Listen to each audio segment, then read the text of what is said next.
चलिए तो नया टॉपिक शुरुआत करते हैं हम लोग हमारा। जैसे ग्रामीण विकास आजीविका के अंतर्गत आपका एक टॉपिक है क्या, ग्रामीण विकास में बैंकों की भूमिका।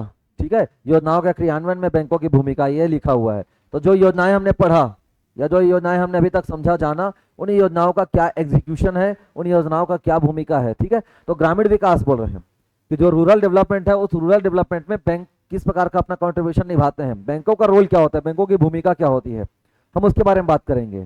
ठीक है, देखो भाई, तो जहां कहीं भी हम कहानी शुरू करते हैं तो देखो सबसे पहले बात आती है हमारे पास ये ग्रामीण शब्द जो है। ठीक है, अगर हम हमारे देश की बात करें, भारत देश की बात करें, तो भारत देश के भीतर में आपको अच्छे से पता होगा कि भारत कैसा है, तो भारत गांव का देश होता है। ठीक है, भारत गांव का देश है और गांव से मिलकर के ही भारत देश बना हुआ है। मोस्टली जो आबादी होती है वो कहाँ निवास करती है, गांव में निवास करती है। इसलिए हमने जितनी भी प्रकार की योजनाएं देखी अभी तक, और खास करके आप जिस पोस्ट के लिए जा रहे हैं वो पोस्ट भी कौन सा वाला है, गांव का ही डेवलपमेंट करना है। आपके गांव का ही डेवलपमेंट करना है, गांव का ही डेवलपमेंट का एक्सटेंशन करना है। तो गांव के डेवलपमेंट का एक्सटेंशन करना है, उसी अधिकारी के पद पर अपॉइंटमेंट होने वाला है, तो उसके काम को हमें समझना पड़ेगा। तो वो योजनाएं हैं, कौन कौन सी योजनाएं, जो कल्याणकारी योजनाएं हैं, जो हितग्राही मूलक योजनाएं हैं। तो अभी तक हमने जो योजनाएं पढ़ी, जो योजनाएं हमने समझी, उन योजनाओं के एग्जीक्यूशन में, उन योजनाओं के क्रियान्वयन में गांव के स्तर पर बैंकों की क्या भूमिका हो सकती है, बैंक क्या रोल निभाते हैं, ये हमारा चैप्टर है यहाँ का। ठीक है, तो आपको पता है कि भारत देश जो है, भारत देश किसका देश है, कृषि प्रधान देश है। यहाँ पे ज्यादा से ज्यादा लोग क्या करते हैं, कृषि पर आधारित है। ठीक है, बाकी देशों की जगह, बाकी देशों की देश जैसा नहीं हमारे यहाँ, हमारे देश में जैसे हमारे देश का पड़ोसी देश मालदीव को ले लो, स्विट्जरलैंड को ले लो, तो ये सब कैसे टूरिज्म पर बेस्ड है। थाईलैंड को ले लो, टूरिज्म पर बेस्ड है। लोग वहां पे टूरिस्ट बन करके जाते हैं और टूरिस्ट बन करके जो जाएंगे वही उनके रेवेन्यू का रिसोर्सेस होता है। मतलब बड़ा जो उनका सोर्स ऑफ इनकम है, बड़ी जो उनकी आमदनी है, वो कहाँ से आती है, टूरिज्म से आती है। तो हर एक देश की अर्थव्यवस्था किसी न किसी चीज पर बेस्ड होती है। हर देश की इकोनॉमी कहीं ना कहीं किसी न किसी चीज पर बेस्ड होती है। हमारे देश की इकोनॉमी किस पर बेस्ड है, कृषि पर बेस्ड है। और कृषि कहाँ होता है, गाँव में। शहरों में तो कृषि होने से रहा, तो गाँव में कृषि होती है, तो कृषि के पर आधारित, तो उसी कृषि में है ना, उसी कृषि के क्रियाकलाप में, या उसी ग्रामीण अर्थव्यवस्था में, या उसी ग्रामीण दिनचर्या में, या उसी ग्रामीण प्रकार के जनजीवन में इस वाली चीज का मतलब बैंक का भूमिका क्या है, बैंक की भूमिका किस प्रकार से हो सकती है, इसी के बारे में हमें यहाँ पे पढ़ना समझना जानना होगा। ठीक है, योजनाओं में क्या क्या कैसे कैसे कि कैश का फ्लो कैसे बना रहेगा, या बैंक से कैसे हम ऋण ले सकते हैं, या जैसे मान ली हम कृषि कर रहे हैं। अब कृषि के लिए आपने देखा होगा कि हर समय किसान के पास पैसा होता नहीं। जैसे चौमास बोलते हैं ना, जिस समय फसल बोया जाता है, तो जब किसान फसल लगाएगा उस समय लागत आती है। तो लागत आती है, तो लागत लगाने के लिए क्या चाहिए, हमें पैसा चाहिए। तो वहां से ऋण लेना है, ऋण अवेलेबल होना चाहिए। वो क्या बोलते हैं उसको, केसीसी के माध्यम से, या और अन्य किसी चीज के माध्यम से। तो यहाँ पे ऋण उपलब्ध कराना है, और ऋण उपलब्ध कराने के बाद में उसका हिसाब किताब भी करना। तो समय पड़ने पर हमें पैसे की जरूरत पड़ जाए, और जब हमारे पास पैसे हो गए, कहने का मतलब किसान के पास, तो वो पैसे वो बैंक को क्या कर दे, लौटा दे। तो किसी साहूकार से या किसी बीच के बिचौलिए से लेना मत पड़े। औने पौने दाम पर ब्याज की जो दर है, वो किसानों के ऋण की हड्डी तोड़ दिया करता था। तो किसानों की ऋण की हड्डी मजबूत रहे, ठीक है, किसान अपने आप में सक्षम रहे, तो इस प्रकार से उनके लिए व्यवस्था करनी है। तो ये हमारा टॉपिक है आज का, ग्रामीण विकास में बैंकों की क्या भूमिका। समझ गए। तो जब हम बैंक की भूमिका पढ़ रहे हैं, तो हम सबसे पहले बैंक के विकास को समझ लेते हैं कि आखिर बैंक यहाँ पे जो रोल निभा रहा है, बैंक कहाँ से आया, बैंक का ओरिजिनेशन कहाँ से हुआ, या बैंक कहाँ से पैदा हुआ, किस कॉन्सेप्ट से आया, कहाँ से आया, इसके बारे में पहले पड़ताल करते हैं। फिर हम उसके रोल को चेक करेंगे कि ग्रामीण विकास में इसकी भूमिका क्या हो सकती है। क्लियर है। तो सबसे पहले हम बैंकों का क्या देखते हैं, बैंकिंग सिस्टम का विकास देखते हैं कि भारत में बैंकिंग सिस्टम का विकास कैसे हुआ। तब जाकर के फिर भारत में वो ग्रामीण विकास के अंतर्गत हम बैंकों की भूमिका को हम जानेंगे। क्लियर। चलो, तो बैंकों की विकास या बैंकों की भूमिका कैसे हो रही है, किस प्रकार से हो रही है, ये हमें देखना होगा। देखो एक एक करके समझना शुरू करते हैं। सबसे पहली बात आती है कि बैंक होता क्या है। तो बैंक एक क्या है, माध्यम। ठीक है, एक माध्यम मध्यस्थ वित्तीय संस्था होती है। एक वित्तीय संस्था है जहां पे केवल पैसे वैसे का लेन देन होगा। क्या कोई बैंक में टेस्ट दिलाने जाता है, क्या कोई बैंक में बिहाव करने जाता है, किसी की शादी हुई, किसी का रिसेप्शन अरे जैसा थीम चल रहा है उसी हिसाब से बात करना पड़ेगा ना। जैसे महाराज लोग बोलते हैं ना, ऋतु फलम समर्पयामी, तो वैसे ही मैं सीजनम उदाहरणम समर्पयामी। तो अभी सीजन चल रहा है बिहाव का, तो कोई रिसेप्शन नहीं करवाता जी बैंक में, या कोई रिसेप्शन नहीं देता बैंक में, या कोई जीवनाश देता का, स्टेट बैंक में जीवनाशा हुई में रहा ऐसे की बारात आने से पहले जीवनाश नहीं देते। छत्तीसगढ़ में हमारा कल्चर है कि बारातियों को पहले ठहराते किसी जगह पे। तो कोई स्टेट बैंक में जीवनाश दिया क्या, स्टेट बैंक का कार्ड लेके आते बसता, ऐसा तो नहीं होता। तो बैंक एक वित्तीय संस्था है जहां पे केवल पैसे वैसे का लेन देन होता है। कैसी संस्था है, वित्तीय संस्था है, जो क्या करती है, जमाधारियों का जमा स्वीकार करती है, और जिनको ऋण चाहिए उनको ऋण प्रदान करती है। ऋण लेने वाले को ऋण देगी और जमा करने वाले को जमा पैसा स्वीकार करेगी। इन दोनों के बीच का जो बेनिफिट होता है उस बेनिफिट से बैंक का रेवेन्यू जनरेट होता है, बैंक का आमदनी, बैंक की इनकम है, यही काम है। तो बैंक में हम अपना पैसा डालते हैं और अगर जरूरत पड़ी किसी के पास नहीं है तो बैंक से क्या ले लेता है, उधार। जब वो उधार लेता है तो उस उधार के एवज में उसके ऊपर में बैंक उसे कुछ निश्चित दर पर ब्याज चार्ज करती है और उसी ब्याज से उस बैंक का खर्चा वर्चा चलता है। तो बेसिकली सबसे पहले हमें ये समझना पड़ेगा कि बैंक क्या है, वित्तीय संस्था है जहां पे पैसे के लेन देन किए जाते हैं। ठीक है, तो जहां पे पैसे का लेन देन किया जाएगा ऐसी संस्था का नाम क्या है, बैंक। और हम क्या पढ़ रहे हैं, हम पढ़ रहे हैं यहाँ पे भारत में बैंकिंग तंत्र का विकास, कि आखिर में भारत में बैंकिंग तंत्र का विकास कैसे हुआ, किन लोगों ने किया। ऑब्वियस सी बात है, हम तो युद्ध से फुर्सत नहीं था हमें तो हम तो लड़ाई झगड़ा करने वाले लोग। ठीक है, उसका साम्राज्य विस्तार करना है, उसको छीन लो, उसको मार दो, उसको काट दो, यही तो रहा। लेकिन हमारे देश में बैंकिंग का विकास किसने किया, अंग्रेजों ने। किसने किया, अंग्रेजों ने। अगर अंग्रेज नहीं रहते तो शायद बैंकिंग सिस्टम नहीं आता, या हो सकता है इससे बेहतर सिस्टम आता। हम क्यों ऐसा कि अंग्रेज नहीं रहते तो अंग्रेजों ने सबसे अच्छा काम किया, हो सकता है इससे भी बेहतर कोई प्रणाली होती। ऐसा तो नहीं कि लोग पहले जमा नहीं करते थे, जमा करते थे, लेकिन देखा होगा आपने इतना ज्यादा साहूकारिता जो थी, इतना ज्यादा हावी थी हमारे देश में, इतना ज्यादा हावी थी कि मत पूछो। देखा होगा आपने मदर इंडिया मूवी या कई प्रकार की मूवी, जहां पे ब्याज के बदले में ना जाने क्या क्या क्या क्या कृत्य नहीं करवाते थे, कि अगर आदमी ऋण ले लिया मतलब वो अपना पगड़ी उसके चरणों में रख दिया है, ब्याज भी देगा और सारा चीज। देख लेना, समय समय पर कई सारे उदाहरण देखने को मिलते हैं। तो मूवी क्या दिखाता है, मूवी समाज का तो चित्रण करता है, समाज में जो घटना घटित हो रही है उन घटित घटनाओं का चित्रण करता है। पिक्चराइजेशन उसी चीज का होता है, जो सोशल एक्ट, जो मतलब जो सोशल एक्ट जो हो रहे हैं, जो कारनामे हो रहे हैं, उन्हीं का ही तो पिक्चराइजेशन होता है। कि डायरेक्टर के दिमाग में क्या आती, इसी दुनिया की चीज आएगी, नहीं आता। डायरेक्टर के दिमाग में इसी दुनिया की चीज आती है, अपने सराउंडिंग में ही वो देखता है। तो समझ में आ गया बैंक क्या है। तो बैंक एक वित्तीय संस्था है, एक फाइनेंशियल क्या है, एक एजेंसी कहना चाहिए, या एक इंस्टीट्यूशन है जहां पे हम पैसे देश का लेन देन करते हैं, ऋण लेते हैं, ऋण देते हैं, ये चीजें। देखो अब शुरुआत करते हैं सबसे पहले भारत में बैंकिंग सेक्टर का विकास 1770। देखो अंग्रेज भारत में कब आए, 1600 में महारानी का आदेश पा करके ईस्ट इंडिया कंपनी की स्थापना हुई। और ईस्ट इंडिया कंपनी की स्थापना करने के बाद अंग्रेज आए भारत में, क्या करने के लिए, व्यापार करने के लिए। यहाँ के हालात परिस्थितियों को देखा, और यहाँ पे आपको पता है कि अंग्रेजों की स्थापना करने में, अंग्रेजों को स्थापित करने में सबसे बड़ी भूमिका 1707 का चार्टर, क्या बोलते उसको, शाही फरमान। ठीक है, 1707 का शाही फरमान फर्रुखशियर के द्वारा जो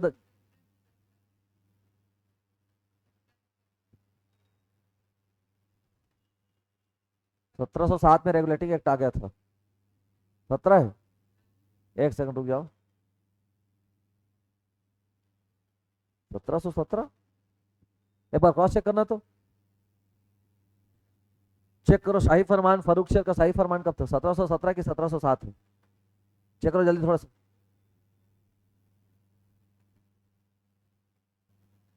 चलो सॉरी वो 1773 है, मैं जो बात कर रहा था रेगुलेटिंग एक्ट वाला, और ये 1717 है। चलो तो 1707 का जो था क्या, रॉयल एडिक्ट है ना, शाही फरमान, किसने दिया था, फर्रुखशियर ने। इसके बाद में हैमिल्टन नामक चिकित्सक था, तो फर्रुखशियर को बीमारी थी, बीमारी का इलाज किया, और बीमारी का इलाज होने के बाद उन्होंने व्यापारिक अधिकार दे दिए। ठीक है, व्यापारिक अधिकार देने के बाद अंग्रेजों के लिए लाइन खुल गया। ठीक है, दूसरे का सामान ये लोग ले जाकर लेकर के जाते और बदले में अपना कहा जाते कि हमारा है। आमदनी कम होने लगी, रेवेन्यू गिरने लगा सरकार का। ठीक है, उस समय जो राजा थे उनका। चलो तो 1717 का क्या, रॉयल एडिक्ट है ना, जो शाही फरमान था। ये शाही फरमान आने के बाद क्या हुआ, अंग्रेजों के बहुत सारे अधिकार मिल गए। और जैसे अंग्रेजों को बहुत सारे अधिकार मिले तो छोटी सी सुराख जिसको बोलते हैं, छोटा सा छेद, उसको अंग्रेजों ने बड़ा बनाने में जरा सी भी देर नहीं की। धीरे धीरे अपना साम्राज्य क्या करते गए, विस्तार करते गए। और आपको एक बहुत महत्वपूर्ण घटना याद होगी, जैसे हम पढ़ते हैं इतिहास में, 1764 का बक्सर का युद्ध। ठीक है, तो 1764 में जब बक्सर का युद्ध हुआ तो इस बात को तय कर दिया गया कि अब आने वाले 100 साल तक अंग्रेज भारत से जाने वाले नहीं है। इस बात को सुनिश्चित कर दिया गया। किसने सुनिश्चित किया, बक्सर के युद्ध में। ठीक है, क्योंकि बक्सर के युद्ध में अंग्रेजों ने जिन लोगों को हराया था वे छोटे मोटे हस्ती नहीं थे, भारत देश की नामचीन हस्तियों में थे, भारत देश के नामचीन शासकों में थे। उन शासकों को, उन क्षेत्रों को, उन बड़े राइजिंग होने वाले राज्यों को हराना नॉट एन इजी टास्क, कोई आसान काम नहीं था। तो अंग्रेजों ने ऐसा करके अपनी सत्ता स्थापित करने में बहुत बड़ा मील का पत्थर वहां पे गाड़ दिया था। राइट, अब जब अंग्रेजी सत्ता स्थापित हो चुकी है, बक्सर के युद्ध तो जीत चुके हैं, तो अब भारत देश में इन लोगों ने क्या किया, अलग अलग ढंग से काम करना शुरू किया। उसी कड़ी में एक काम कौन सा है, 1770 में बैंकिंग सिस्टम की शुरुआत। ठीक है, 1770 में बैंकिंग सिस्टम की शुरुआत। और कौन सा बैंक, तो बैंक ऑफ हिंदुस्तान, ध्यान रखना कौन सा बैंक, बैंक ऑफ हिंदुस्तान की शुरुआत हुई कहां, कलकत्ता में। और आपको पता होगा कि शुरुआत से अंग्रेजों की राजधानी कहां रही थी, कलकत्ता रही थी। कलकत्ता में उन्होंने अपनी सारी कोठी बनाई थी, कलकत्ता में ही उन लोगों ने अपना क्या बोलना चाहिए, जो भी आते थे, क्योंकि समुद्री इलाका था, है ना, समुद्र के रास्ते से आते थे तो कलकत्ता आसान पड़ता था, कलकत्ता में चीजों को बसाना रखना। हालांकि सबसे पहले तो कोचीन वोचीन तरफ आए थे, लेकिन कलकत्ता इन लोगों को भाग गया तो वहीं रह गए।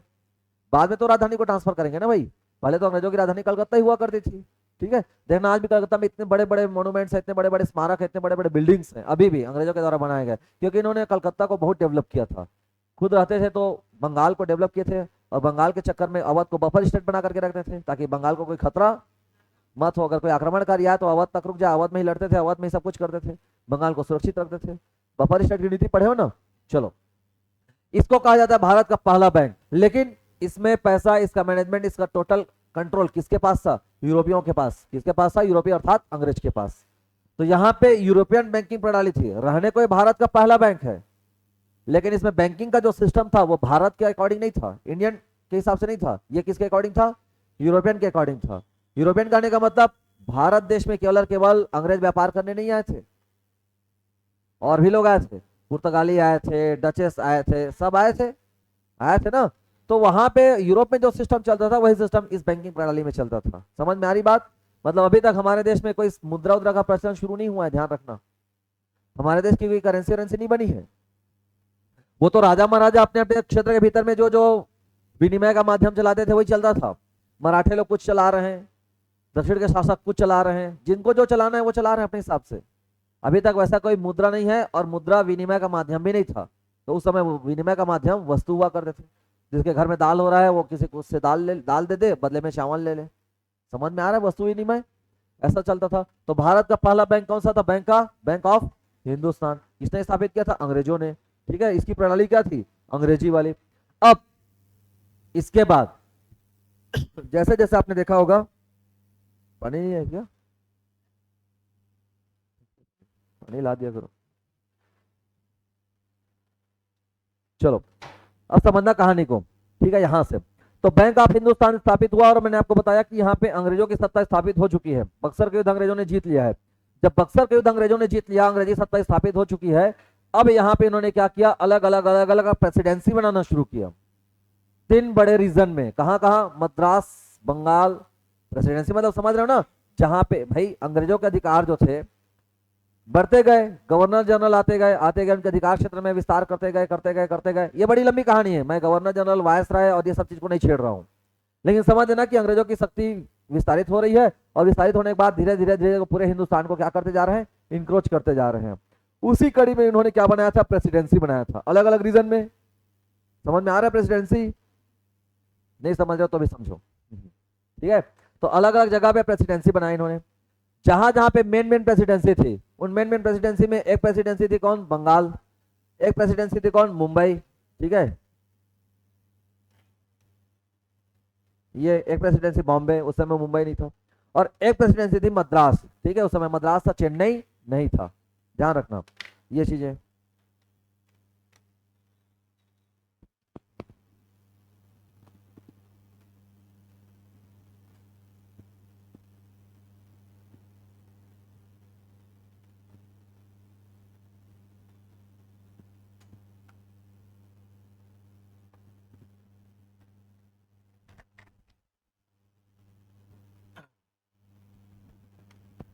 चलो, तो समझना कहानी को।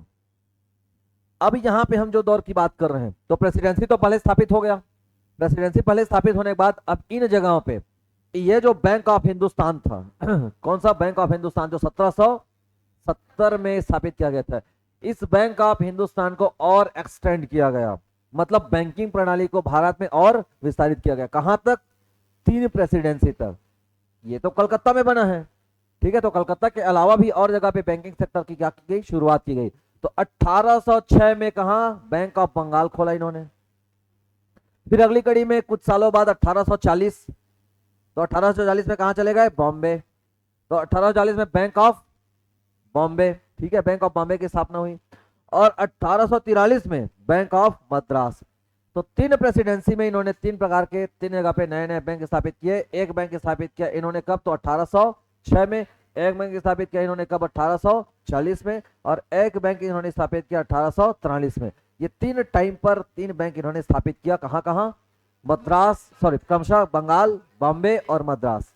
ये इस प्रकार से इन तीन जगह पे क्या हुई, बैंकिंग की शुरुआत हुई। देखना ना कैसे कैसे समूचे भारत में बैंकिंग सिस्टम पहुंचेगा। शुरुआत कहां से हो रही है, पहला न्यू कहां डाला, कलकत्ता में। किस नाम से, बैंक ऑफ हिंदुस्तान के नाम से। भारत का पहला बैंक प्रणाली यूरोपियन वाली, ठीक है, सिस्टम चलाने का यूरोपीय वाला, लेकिन बैंक कौन सा, भारत का।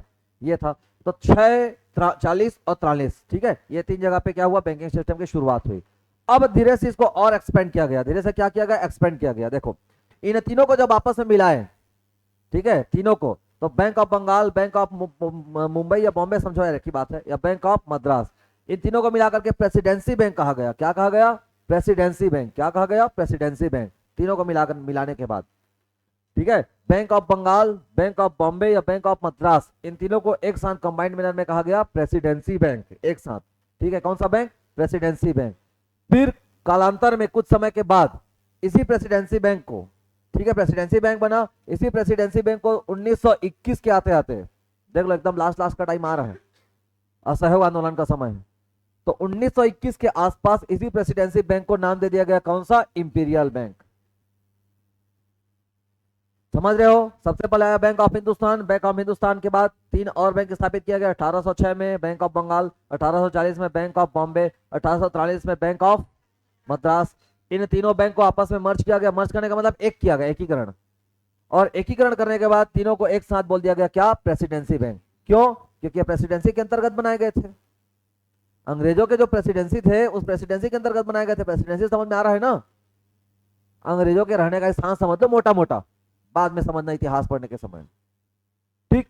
जहां पे लोग रहते थे उसको प्रेसिडेंसी एरिया कहते थे, ठीक। उनके जो घर परिवार के लोग, उनके जो कॉलोनी रहते थे उसको, तो इनको कहा गया प्रेसिडेंसी बैंक। 1921 में इस प्रेसिडेंसी बैंक का नाम बदल करके क्या कर दिया गया, इंपीरियल बैंक। क्या कर दिया गया, इंपीरियल। और यही इंपीरियल बैंक जो है बाद में चल करके जब और आगे समय आएगा, ठीक है, 1 जुलाई 1955 को इसी इंपीरियल बैंक का क्या किया जाएगा, नेशनलाइजेशन किया जाएगा, राष्ट्रीयकरण किया गया। और राष्ट्रीयकरण करने के बाद यही बनेगा आपका SBI, state bank of India. तो ये तो बात होगी स्टेट बैंक ऑफ इंडिया बनने की कहानी, लेकिन हम कहानी को यहीं पे रोकेंगे। ये तो मैंने आपको यहां तक पहुंचा के छोड़ दिया कि आखिर में स्टेट बैंक की अगर हम बात करें तो इस प्रकार से इसकी कहानी है। तो भारत में 3 रीजन में, ठीक है, 3 क्षेत्र में समझ लेना। एक साउथ रीजन में, ठीक है, पश्चिम में, पूर्व में, साउथ में, तीनों जगह पे। अब उत्तर को छोड़ दिए थे, ठीक है। उत्तर को इसलिए छोड़ दिए थे क्योंकि इनको उत्तर में हमेशा खतरा लगता था। किससे, क्योंकि आप भारत के मैप को देखोगे यार, अगर मैं आपको बताऊं, ठीक है, अगर हम इंडियन मैप को देखें तो अंग्रेजों के लिए सबसे बड़ा खतरा यही वाला था, यही रीजन, खैबर दर्रा, ठीक है। यही से भारत में जितने भी आक्रमणकारी आए हैं समुद्री रास्ते को छोड़ करके, आक्रमणकारी, अंग्रेज के आक्रमणकारी थे नहीं, अंग्रेज तो व्यापारी बन करके आए थे। क्या पुर्तगाली आक्रमणकारी थे, नहीं। डचेस से नहीं, फ्रांसिस से नहीं, ये कोई आक्रमणकारी नहीं थे, ये सब के सब व्यापारी थे। इन्होंने तो भारत के स्वरूप को समझा, भारत के चीजों को देखा, भारत की वस्तु स्थिति को समझा, और वस्तु स्थिति को समझने के बाद यह व्यापारी से बन गए लुटेरे। अलग कहानी है इसकी। हमने मौका दिया, हमने चांस दिया, तब ये जाकर के बने। अगर हम मौका नहीं देते तो शायद, अगर हमारे राजा महाराजाओं में वो फूट नहीं होती तो कोई भी बाहर का आदमी आकर के पनप नहीं सकता था। तो यहाँ पे इसी जगह से एंट्री होती थी। इसलिए ये लोग चाहते थे, ये एरिया इनको हमेशा इनसिक्योर लगता कि यहां से कोई भी आ सकता है, कभी अफगानी आक्रमणकारी आ जाएंगे, तो कभी कुछ आ जाएगा, कभी कुछ आ जाएगा। तो ये डर इनके मन में हमेशा सताते रहता था कि यहां से कोई ना कोई आ सकता है। इसलिए इन्होंने क्या किया, इस रीजन में देखो, एक प्रेसिडेंसी यहां बन रही है, ठीक है, एक प्रेसिडेंसी यहां बन रही है, ठीक है, 2 प्रेसिडेंसी हो गया। एक प्रेसिडेंसी यहां पे बन रही, मान लो कलकत्ता, तो इधर कलकत्ता प्रेसिडेंसी है, इधर आपका मद्रास प्रेसिडेंसी है, इधर आपका मुंबई, बॉम्बे। समझ में आ रहा है ना। तो यहाँ पे आपका हो जाएगा मामला 1806 का, यहाँ पे आपका मामला हो जाएगा 1843 का, यहाँ पे 1840 का। ये इस प्रकार से मामला है तीनों जगह पे, तीनों रीजन में, ठीक है। ये इसलिए अंग्रेज लोग इन 3 रीजन को सिक्योर मानते थे, इसलिए यहाँ पे इन्होंने डेवलपमेंट करना शुरू किया, और सबसे सिक्योर मानते थे बंगाल को। इसलिए बंगाल में रहते थे, पूरी फैमिली इनकी बंगाल में रहती थी। समझ रहे हो बात को, कैसे कैसे हो रहा है, कहानी के करके समझते चलना। ठीक, तो ये स्टेट बैंक कहाँ से आ रहा है, तो स्टेट बैंक हमारा आ रहा है 1 जुलाई 1955 को। इसी इंपीरियल बैंक का क्या किया गया, राष्ट्रीयकरण किया गया, और राष्ट्रीयकरण करने के बाद बन गया स्टेट बैंक ऑफ इंडिया। तो स्टेट बैंक ऑफ इंडिया कब से स्टैब्लिश हुआ, तो 1 जुलाई 1955 को। देखना ये लोग सेलिब्रेट करते हैं 1 जुलाई को, हमारा भी सेलिब्रेशन होता है, एक या दोनों जन, उमन 1 जुलाई, हम 1 जुलाई। चलो समझ गए कहानी, क्लियर। चलो आगे बढ़ते हैं। देखो अब इसके बाद आता है, टाइमलाइन में आगे बढ़ रहे हैं ना हम लोग, बिल्कुल ठीक है। 43 के बाद एक एक करके आगे बढ़ते चल रहे हैं, ठीक है। वो तो मैंने आपको वहां तक कहानी समझा दिया, उसकी कहानी को मैं फिर से रिकनेक्ट करूंगा, क्योंकि आपके सिलेबस में भारतीय स्टेट बैंक अलग से हमको पढ़ना है। तो अभी वहीं तक समझना कि स्टेट बैंक स्थापित हुआ है, वहीं तक कहानी रुकी हुई है, उस कहानी को आगे हम फिर से रिकनेक्ट करेंगे। अब बात आती है 1881 की। तो 1881 में समझना इधर ध्यान से, 1881 में एक और बैंक की स्थापना होती है, उसका नाम था अवध कॉमर्शियल बैंक। अब देखो अवध के इन्होंने बफर स्टेट बनाया था, याद आ रहा है, धीरे धीरे उधर भी विस्तार कर रहे हैं।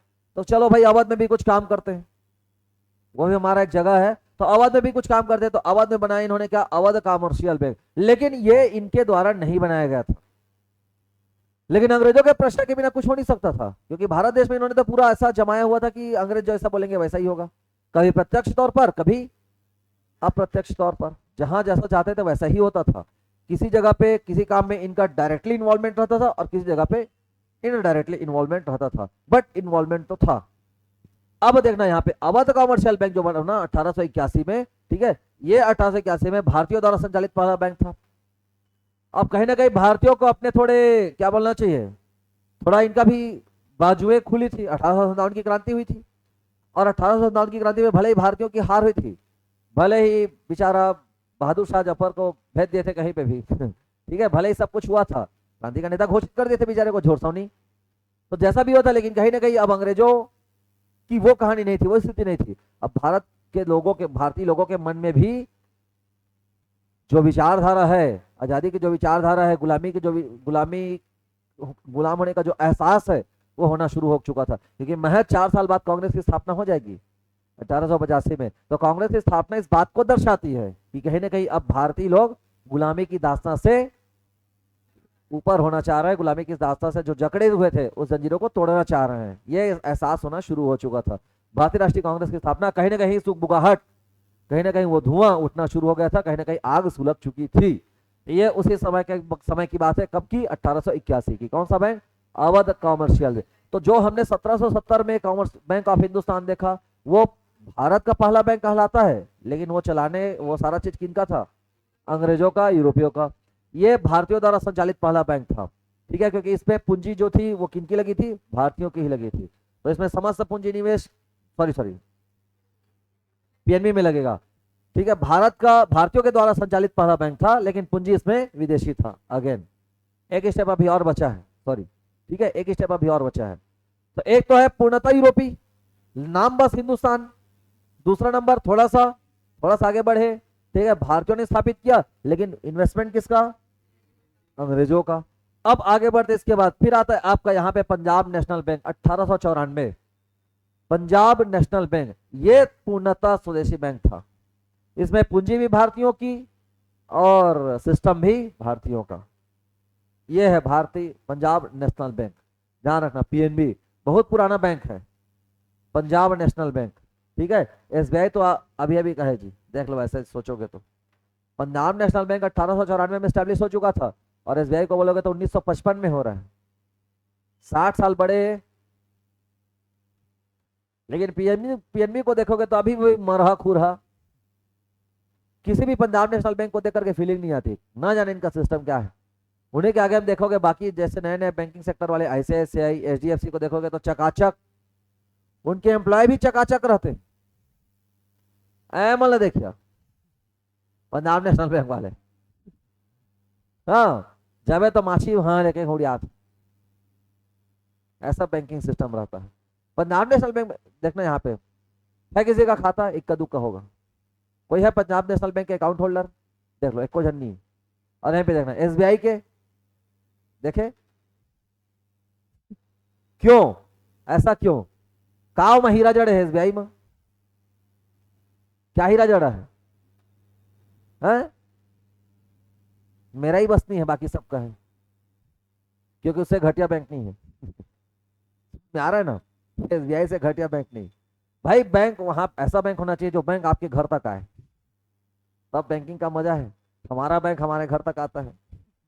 हाँ विचे फोन करिए कि घरी में आ जाइए तुरंत साले। तो क्या मतलब को मैं जाके लाइन लगा दे, इसी से झांकत रहा, इसे देखत रहा। समझ में आ रही बात? बस ऐसा है।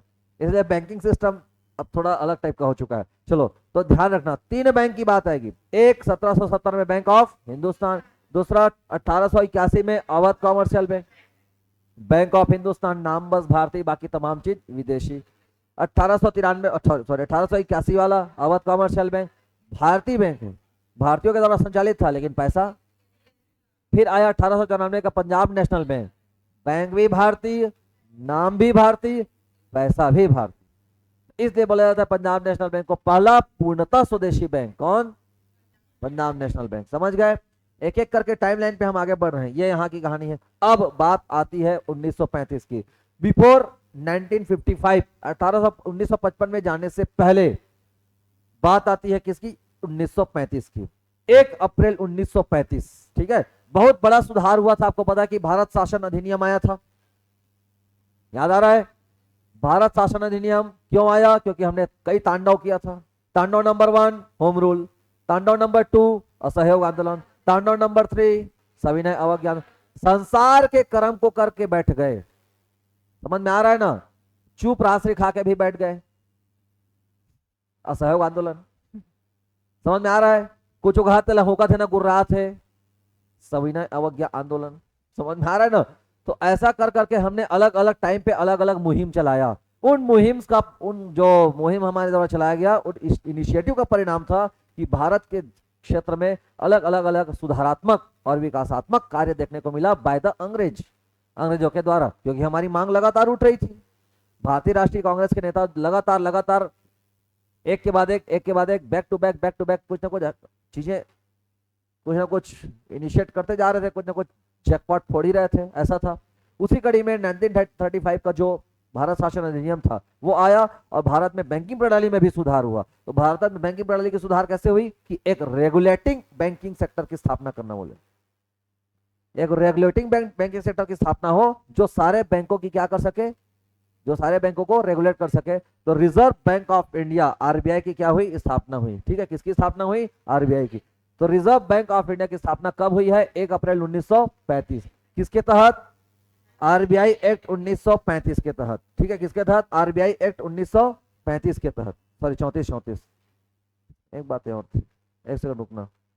आरबीआई एक्ट 1934 के तहत। चलो तो अब देखना यहाँ पे क्या हो रहा था। तो बैंकिंग सेक्टर की स्थापना करना है तो उसके लिए एक स्पेशल आयोग बना था, एक स्पेशल कमीशन बना। उस कमीशन का नाम था क्या? हिल्टन आयोग। देखो अंग्रेजी सिस्टम है ये, इसी अंग्रेजी सिस्टम को हमारे देश ने फॉलो कर, मतलब एडॉप्ट कर लिया। देखना आज कुछ भी होता है तो क्या बनाते हैं? जांच, कुछ भी काम करना था आयोग बनाते हैं ना। आयोग में एक अध्यक्ष बना देंगे, सदस्य बना देंगे, बनाते हैं। उसके बाद वो आयोग अपना सिफारिश देता है, अपना रिकमेंडेशन देगा। उस आयोग के रिकमेंडेशन के आधार पर चीजें लागू होती हैं, छूटती हैं, बनती है, बिगड़ती हैं। समझ में आ रहा है ना? ये सारी चीजें चलती हैं।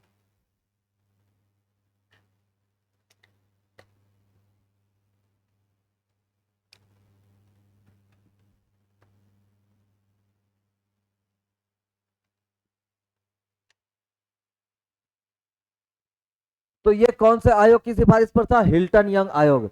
हिल्टन यंग की आयोग की सिफारिश पर भारत में बैंकिंग प्रणाली की शुरुआत हो रही थी, एक नया आयाम जुड़ने जा रहा था। और वो नया आयाम का क्या नाम था? RBI, reserve bank of India. क्योंकि अब समझ लेना कि भारत में मुद्रा का प्रचलन हो चुका है। तो मुद्रा का प्रचलन करने का काम, या मुद्रा को रेगुलेट करने का काम, या कहां पे कैसे कैसे कैश फ्लो होगा, इन सब का काम कौन बैंक करेगी? तो reserve bank of India. 1934 act के, ठीक है, reserve bank of India act 1934, इसी के तहत रिजर्व बैंक की स्थापना हुई थी 1 अप्रैल 1935 को।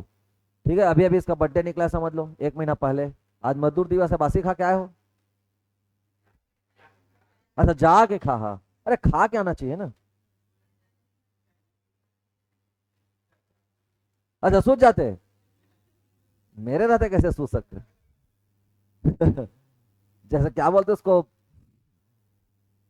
क्या बोलते हैं, अरे याद नहीं आ रहा टर्म, चलो छोड़ो। तो यहाँ पे आरबीआई एक्ट के तहत इसकी स्थापना की गई, किसकी, रिजर्व बैंक ऑफ इंडिया की। ठीक है, फिर 1 जनवरी को ये रिजर्व बैंक ऑफ इंडिया सब जगह पे चल रहा था, सब जगह पे, क्योंकि उस समय भारत विखंडित नहीं हुआ था।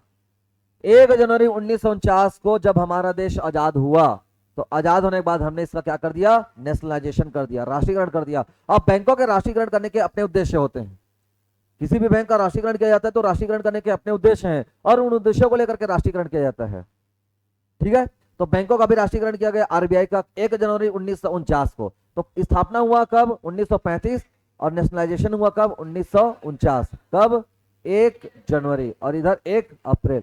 डेट ही डेट है ना, याद रखना, पूरा डेट ही डेट है, क्योंकि हम क्रोनोलॉजी पढ़ रहे हैं कि ऐतिहासिक क्रम पढ़ रहे हैं कि आखिर में भारत में बैंकिंग सुविधा कैसे शुरू हुई। तो हमने शुरुआत की थी 1770 के, किस बैंक से, बैंक ऑफ हिंदुस्तान से। बढ़ते बढ़ते बढ़ते बढ़ते हम आरबीआई तक पहुंचे, और आरबीआई मतलब यहाँ पे हम बात करें किसकी, 1949 आरबीआई का राष्ट्रीयकरण। यहाँ पे जब वहां यहाँ पे स्थापित किए आरबीआई एक्ट 1934 के तहत, और यहाँ पे हो गया उसका क्या, नेशनलाइजेशन, राष्ट्रीयकरण।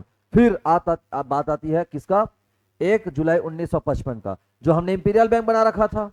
कौन कौन सा, bank of Bengal, bank of Madras, bank of Bombay. ठीक है, bank of Bengal 1806, bank of Bombay 1840, bank of Madras 1843। इस तीन टाइम पे अलग अलग हमने जो बैंक बनाया था, इनको क्या कहा जाता था, प्रेसिडेंसी बैंक। और इसी प्रेसिडेंसी बैंक को 1921 में इंपीरियल बैंक कर दिया गया, और वही इंपीरियल बैंक का फिर क्या किया गया, नेशनलाइजेशन किया गया। क्या किया गया, नेशनलाइजेशन। तो जब नेशनलाइजेशन किया गया तो फिर नाम को बदल दिया गया, और नाम पड़ गया क्या, state bank of India, SBI.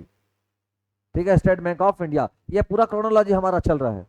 1770 के बाद 1803, 1803 के बाद 1840, 40 के बाद फिर 1843, 1843 के बाद फिर हमारा 1900 नहीं, इधर 1881, 81 के बाद 94, 94 के बाद 21। ठीक है, 21 में इंपीरियल बैंक। ठीक है, 21 के बाद फिर 35 आरबीआई। ठीक है, 35 के बाद 49 आरबीआई का नेशनलाइजेशन, और 49 के बाद 1955 एसबीआई। समझ में आ रहा है, पूरा क्रम को फिंगर टिप पे रखना, ऐसे ऐसे ऐसे ऐसे ऐसे, एक बार में समझ में आना चाहिए इतना। हम विकास पढ़ रहे हैं, और विकास के अपने अपने आयाम होते हैं, विकास की अपनी अपनी क्रोनोलॉजी होती है। तो इतिहास में घटित जितने भी क्रोनोलॉजिकल जो इवेंट्स होते हैं, ठीक है, जो इंसिडेंट होते हैं, उन इंसिडेंट को हम कालक्रम के अनुसार पढ़ते पढ़ते पढ़ते पढ़ते जाते हैं। तो हमारी कहानी शुरू हुई थी 1770 से, कहाँ पे आ गए हैं, 1955 में। तो यहाँ पे हमने 1955 में भारतीय स्टेट बैंक की स्थापना कर दी। ठीक है, एसबीआई की स्थापना हो चुकी है। इतनी बातें समझ में आ गई सबको, चलो समझ में आ गई तो आगे बढ़ते हैं। देखो अब यहाँ पे उद्देश्य क्या था, ठीक है, क्या चीज का उद्देश्य, बैंकों के नेशनलाइजेशन के, बैंकों के राष्ट्रीयकरण करने के उद्देश्य क्या है, कि आखिर में क्यों इसको राष्ट्रीयकरण किया गया। ठीक है, राष्ट्रीयकरण करने के क्या उद्देश्य है, क्योंकि बैंक अलग अलग उद्देश्यों से बनाया गया था। अब राष्ट्रीयकरण क्यों कर रहे हैं भाई, तो राष्ट्रीयकरण करने का पहला उद्देश्य आर्थिक विकेंद्रीकरण। आर्थिक विकेंद्रीकरण करने का मतलब क्या, समझ में आ रहा है, हाँ, सब तक पहुंचे। ठीक है, जो दायरा है वो बढ़ेगा, जो अर्थ है, अर्थ का विकेंद्रीकरण करना है, मतलब पैसा एक जगह पे पोलराइजेशन ना हो, विकेंद्रीकृत हो, सबके पास पैसा पहुंचाना है। तो कैसे पहुंचेगा, बैंकों के माध्यम से, बैंक को राष्ट्रीयकरण करेंगे। ठीक है, तब जाकर के पहुंचेगा। शाखा का विस्तार, पता चला एक जगह पे बैंक है तो एक जगह के लोग बैंक की प्रणाली से, बैंक की चीजों से लाभान्वित हो रहे हैं, और एक जगह पे बैंक नहीं है तो लाभान्वित नहीं हो रहे हैं। तो बैंक का विस्तार, शाखा का विस्तार, अलग अलग जगह पे अलग अलग शाखाएं, अलग अलग ब्रांचेस ओपन की गई लगातार। ग्रामीण क्षेत्रों में बैंकिंग का विस्तार हो सके, भाई नेशनलाइजेशन करेंगे, जगह जगह तक पहुंचेगा बैंक, शाखाएं खुलेंगी, शाखाएं खुलेंगी तो ग्रामीण स्तर तक विस्तार होगा, गांव के लोग भी बैंकिंग प्रणाली के बारे में जानेंगे। ठीक है, साहूकारों से, बाकी सिस्टम से छुटकारा मिलेगा, अपने पैसे को सुरक्षित जमा कर लिए करेंगे। अरे पहले बैंक नहीं हुआ करता था तो लोगों को कैश में सैलरी दी जाती थी, बताया जाता है जैसे मजदूरों को कैश में सैलरी मिलती थी, तो जिस दिन मजदूर लोगों को सैलरी मिलती उस दिन असामाजिक तत्वों का जमावड़ा रहता था, मार पीट के लूट खसोट लेते थे, पूरे महीने भर की कमाई चल जाती थी। देखना मूवीज में दिखाते हैं, या और कई जगह पे आपने सुना होगा दादा परदादा लोगों से, तो दिन पूरे महीने भर कमाए, और जब उस कमाई को लेने की बारी आई, जब उस कमाई को घर लाने की बारी आई, तो चोर उचक के खा डालते थे। अब क्या है, अब देखना आदमी हाथ पैर लेकर के निकल जा रहा है, का फोन पे। किसी को 8 आना भी देना है, मार्केट में चिल्लर की समस्या खत्म, फोटोकॉपी कराना है, पहले 100 का नोट दे देना, 98 चिल्लर नहीं, बात बना गया फोटोकॉपी पैसा। या मान लिया आपने जमा कर दिया, बाद में ले जाना हो, कहां बाद में गया, तो चिल्लर की भारी समस्या थी। सिक्के को लोग कलेक्ट कर करके रख लेते थे ठेकली में, और ना जाने वो ठेकली कब फूटेगा, समझ में आ रहा है ना, तो जब फूटेगा तब आएगा वाला चक्कर रहता था। तो पैसे को लोग एकत्रित कर लिया करते थे, इसलिए मार्केट में कैश का, नोट का और इन सब का क्राइसिस होना शुरू हो गया था। तब तो जी नोटबंदी लाए जी, सब काला धन जमा कर करके रख लिए थे तुम लोग। तो उस काला धन को लोगों के सामने लाने के लिए क्या किया गया, नोटबंदी कर दिया गया। और आ रहा है ना, नोटबंदी की घटना को भी पढ़ेंगे, नोटबंदी क्यों, कैसे, क्या था। चलो ये हो गया प्राथमिकता प्राप्त क्षेत्रों को अग्रिम धन। अब प्राथमिकता प्राप्त क्षेत्र मतलब कृषि, अरे प्राथमिकता प्राप्त क्षेत्र मतलब क्या, कृषि, इसी को तो सबसे ज्यादा प्राथमिकता प्राप्त है। अब कृषि में मान लिया हमें क्या करना है, लागत लगानी है, तब तो किसानी होगी। जब तक कृषि में मतलब आप खेत में पैसे नहीं लगाएंगे, खाद है और अलग अलग चीजें हैं, तो पहले तो लगाना पड़ता है, तो लगाएंगे तब तो मिलेगा। तो यहां पे लगाने के लिए अग्रिम धन माने ऋण, अग्रिम धन माने ऋण, और क्या है, उसके बदले में ब्याज देना पड़ेगा, ब्याज के बदले में फिर चुकाना पड़ेगा ब्याज को। उद्योगों को सहायता एवं पिछड़े वर्गों का विकास, उद्योग को भी सहायता मिल जाए, न केवल प्राथमिक क्षेत्र को बल्कि द्वितीय क्षेत्र को भी, उद्योगों को भी। और क्षेत्रीय असंतुलन जो था, मतलब जिस जगह पे बैंकिंग है वो लोग बिल्कुल बाहर है, जिस जगह पे नहीं है उस जगह पे कुछ नहीं, ये भी चीजों को दूर करना था। तो आर्थिक विकेंद्रीकरण और आपका क्षेत्रीय असंतुलन को दूर करना, ये दो मुख्य उद्देश्य में आएंगे। ठीक है, क्या चीज के लिए, बैंकों के राष्ट्रीयकरण करने के लिए। ठीक है, चलो ये बैंकों का राष्ट्रीयकरण इन उद्देश्यों को लेकर के किया गया। और सबसे पहले हम किसकी बात कर रहे हैं, इंपीरियल बैंक के राष्ट्रीयकरण की। तो जब हमने इंपीरियल बैंक का राष्ट्रीयकरण किया तो क्या बना, एसबीआई। कब किया, 1955 में, 1 जुलाई 1955 को एसबीआई की स्थापना हुई। और आरबीआई का नेशनलाइजेशन 1 अप्रैल 1949। आरबीआई की स्थापना कब हुई, स्थापना चलो किस एक्ट के तहत, आरबीआई एक्ट 1934। किस आयोग की सिफारिश पर, हाँ हिल्टन यंग की सिफारिश पर। चलो तो ये बात हो गई नेशनलाइजेशन करने के क्या अपने उद्देश्य। ठीक है, अब आते हैं अपन इधर, देखो अब जब राष्ट्रीयकरण की बात चल ही रही है, नेशनलाइजेशन कर रहे हैं, तो बड़े पैमाने पर करते हैं, दबाव करते हैं नेशनलाइजेशन। ठीक है, देखो कैसे कैसे नेशनलाइजेशन हुआ। सबसे पहले नेशनलाइजेशन अगर की बात की जाए तो ये बड़ा इंपॉर्टेंट डेट याद रखना, 19 जुलाई 1969। नौ आ रहा है, ठीक है, बड़ा इंपॉर्टेंट डेट है, 19 जुलाई 1969। ठीक है, 1969, 19 जुलाई 1969 14 बड़े बैंकों का नेशनलाइजेशन किया गया जी। अब इस 14 बड़े बैंकों का नेशनलाइजेशन करने के पीछे पर्पस क्या था, तो पर्पस था ऐसे बैंक का नेशनलाइजेशन करना है जिसकी पूंजी 50 करोड़, ये नहीं कि जिसके पास उसका नेशनलाइजेशन कर देंगे। तो ऐसे बैंक जिनके पास 50 करोड़ की पूंजी है, जिन्होंने 50 करोड़ की पूंजी जमा कर रखी है, तो ऐसे 14 बड़े बैंकों का नेशनलाइजेशन करना है। ध्यान रखना, हमारे देश में 2 बार बड़े नेशनलाइजेशन हुआ है, एक बार हुआ वो आपका 14 बैंक का, और एक बार हुआ वो 6 बैंकों का। तो एक बार पहले कड़ी में 14 बैंकों का नेशनलाइजेशन हुआ राष्ट्रीयकरण, और दूसरी कड़ी में 6 बैंकों का नेशनलाइजेशन हुआ। ठीक है, एक एक करके समझेंगे। अब ये 14 बड़े बैंक कौन कौन थे जिनके पास 50 करोड़ की संपत्ति थी। आज के डेट में बैंकों के पास कई 50 करोड़ की संपत्ति होती है, लेकिन उस जमाने को सोचो, उस जमाने को आप सोच रहे हैं, हम कहां की बात कर रहे हैं, 1969 की, मतलब आज से 55-60 साल पहले की बात कर रहे हैं। तो 55-60 साल पहले का समाज और अब के समाज में जमीन आसमान का अंतर है। अब तो सबके पास पैसा हो गया है, कोई गरीब नहीं है कोई गरीब, गरीब हो, कौन सा मोबाइल है, जियो फोन, नहीं है ना, गरीब नहीं है मतलब। जियो फोन जिसके पास होगा वही गरीब है जी। जैसे घर में माताएं, उन लोग टेक्नोलॉजी से गरीब रहती हैं, या जो लोग नहीं चलाना जानते वो लोग टेक्नोलॉजी पैसा से गरीब नहीं, भून दी पैसा में, हाँ पैसा का ही अर्थी बना देंगे, पैसा का ही समाधि बना देंगे, और माचिस मार के तुमने भून दी, लगना नहीं। समझ में आ रहा है ना, तो गरीब वही है जो कौआ फोन चलाता, टिलीलिलिक वाला। जिसके पास स्मार्टफोन है वो गरीब नहीं है। सबके पास स्मार्टफोन होगा, सबके बैंक खाता होगा, सबके पास फोन पे होगा। चैलेंटिंग। हाँ, फोन में आ रहा है ना, अभी क्लास छूटेगी तुरंत फोन पे हो जाएगा सामने जाके। समझ में आया? आजकल बड़ा सिस्टम हो गया। पहले लोग ना बच जाते थे, किसके माध्यम से? पैसा नहीं धरे के फोन पे कर देना कथा। पहले पैसा नहीं रहता था, कई लोग तो ऐसे ही रहते थे जी एकदम जी। कई लोग का पूरा काम, पूरा हिसाब किताब लंगर में चल रहा था। संगी संगी जाता था, पैसा धरे कोई मतलब नहीं है, पैसा धर यहाँ खर्च हुई। अब अब तो आदमी फोर्स करके फोन पे कर देते भाई, ऐसे बोलते। कोई ऐसा नहीं होगा जिसके फोन पे पैसा नहीं होगा, सब सबके पास होगा। अभी चेक करा दूंगा, आप देखना, काला धन यहीं से निकल जाएगा।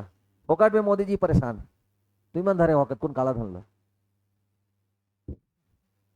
चलो, अब देखो ये बैंक कौन कौन से थे, एक एक करके समझना। सबसे पहले बैंक ऑफ इंडिया, इसको ना वैसे जमाया गया है ताकि याद हो जाए। इसको जमाया वैसे गया है ताकि याद हो जाए, ठीक है। इसमें सीरीज का कोई रोल नहीं है ना, आप आगे पीछे भी कर सकते हैं। तो मैंने इंडिया इंडिया वाले को पहले कर दिया, जितने जितने इंडिया इंडिया आ रहे हैं देख लो। तो 1 2 3 4 5 6, 6 तो इंडिया। तो 14 में 6 क्या वाला? इंडिया वाला। तो देखो कौन कौन सा India. Bank of India, BOI, Bank of India. दूसरा Central Bank of India, CBI, Central Bank of India, ठीक है। United Bank of India, UBI, United Bank of India, सब में इंडिया इंडिया आ रहा है, ठीक है। Union Bank of India, UBI, ये भी यूनियन बैंक ऑफ इंडिया, ये यूनाइटेड है, ये यूनियन है, ठीक है। इसके बाद Indian Bank, IB, Indian Bank. Indian overseas bank, IOB, Indian overseas bank. तो ये पहले आपको, पहले किस्त में आपको याद रखना है इन 6 बैंकों को, जिसके नाम में क्या आता है? इंडिया इंडिया आता है। प्रश्न पूछना चाहे तो आराम से पूछ लेगा कि निम्न में से कौन 19 जुलाई 1969 को किए गए राष्ट्रीयकरण की लिस्ट में या उसकी सूची में या उसकी फहरिस्त में शामिल बैंक है या नहीं है। तो पहले तो आपका सब इंडिया इंडिया वाला आ जाएगा। Bank of India, central Bank of India, United Bank of India, union Bank of India, Indian bank और आपका इंडियन ओवरसीज बैंक, ये सब आपके इंडियन इंडियन वाले।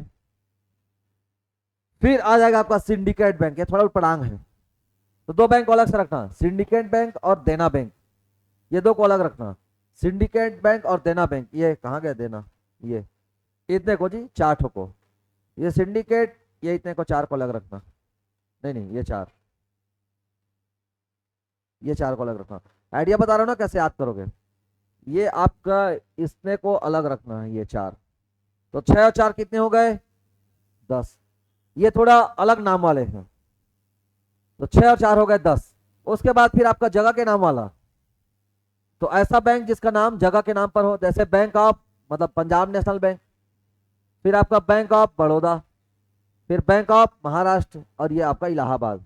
तो इलाहाबाद, पंजाब, बड़ौदा, महाराष्ट्र, ये 4 आपके कौन से हो गए? ये 4 आपके हो गए किसके? जगह के नाम वाले। ये 6 कौन से थे? इंडियन नाम वाले। तो 6 और 4 और 4 कुछ नाम वाला नहीं। देना बैंक दे दे भाई, एक ठो लेना बैंक बना देना था, देना के बगल में लेना बैंक। तो देना bank, United commercial bank, UCO जिसको बोलते हैं यूको, और एक आपका कैनरा बैंक। तो कैनरा, यूको और आपका देना बैंक और आपका इंडियन, ये सॉरी सिंडिकेट, इस 4 को एक साथ रखना, इस 6 को एक साथ रखना और ये 4 को एक साथ रखना। समझ गए? हाँ, इस हिसाब से चलेगा। तो 19 जुलाई 1969, देख लो भारत देश आजाद हो चुका है। अब हम बैंकों का नेशनलाइजेशन कर रहे हैं, राष्ट्रीयकरण कर रहे हैं। किन उद्देश्यों से? आर्थिक विकेंद्रीकरण करना है, जन जन तक साख विस्तार करना है, बैंकिंग सुविधा से सबको जोड़ना है। ढेर सारे उद्देश्यों को लिए हुए हम क्या कर रहे हैं? बैंकों का राष्ट्रीयकरण किया जा रहा है। कितने बैंकों का? 14 बड़े बैंकों का। 19 जुलाई 1969, बारंबार समझा रहा हूं, बारंबार स्ट्राइक करा रहा हूं, ध्यान रखना डेट को। 19 जुलाई 1969 14 बड़े बैंकों का नेशनलाइजेशन किया गया, राष्ट्रीयकरण किया गया। 3 किस्त में याद रखना, एक बैंक जिसके नाम में क्या आता है? इंडियन, एक जिसके नाम में आता है जगह का नाम, और 4 तो अलग से नाम याद रखना, ये अलग वाला है। तो 4 में आपका सिंडिकेट, देना, यूको और आपका लास्ट में आपका कैनरा। ठीक है, तो यूको, कैनरा, यूनाइटेड और आपका सिंडिकेट, ये चार। और इधर फिर आपका चार जगह वाला, पंजाब, महाराष्ट्र, इलाहाबाद, बड़ौदा। पंजाब, महाराष्ट्र, इलाहाबाद, बड़ौदा। देखो साइकोलॉजी लगाओगे आराम से याद हो जाएगा। और सोचोगे कि रटने तो रटने का तो फिर समझ लेना, फिर संभव ही नहीं है, रटने का तो सवाल ही पैदा नहीं होता। तो जो आइडिया बता रहा हूं उसी में पकड़ना है। कितना आइडिया? 6 4 4। 6 आपका इंडिया, 4 आपका जगह, 4 आपका डिफॉल्टर। 4 बेरंग है समझ लो, निर्दलीय। 6 बीजेपी, 4 कांग्रेस, 4 निर्दलीय। अब याद होगा कैसे? निर्दलीय याद होगा, कौन सी पार्टी की है? क्या छाप में वोट देती है? वाह, आगे में बैठना तू, समझ में आ रहा है ना? ठीक, आवास, कोई तो मिला, चलो। समझ गए निर्दलीय लोग? अब मुझे पता है तुम लोग सब क्या हो। तो 6 4 4, अब पीछे बोल वहां सब लोग। हम्म,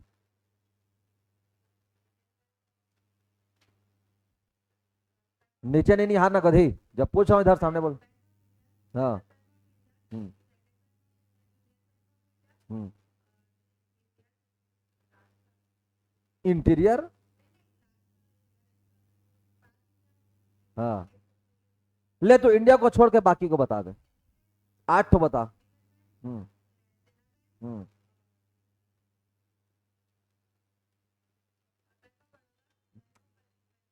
फिर इधर उधर कूद गई, कहाँ हुआ? 4 तो बोल ना, कैनरा वैनरा को कहाँ बोली है? हाँ। हाँ, यूको और कैनरा। हाँ, चल रिपीट कर। हम्म। हम्म। हम्म। इको, यूको, यूको। हाँ, यूनाइटेड कॉमर्शियल बैंक। हाँ।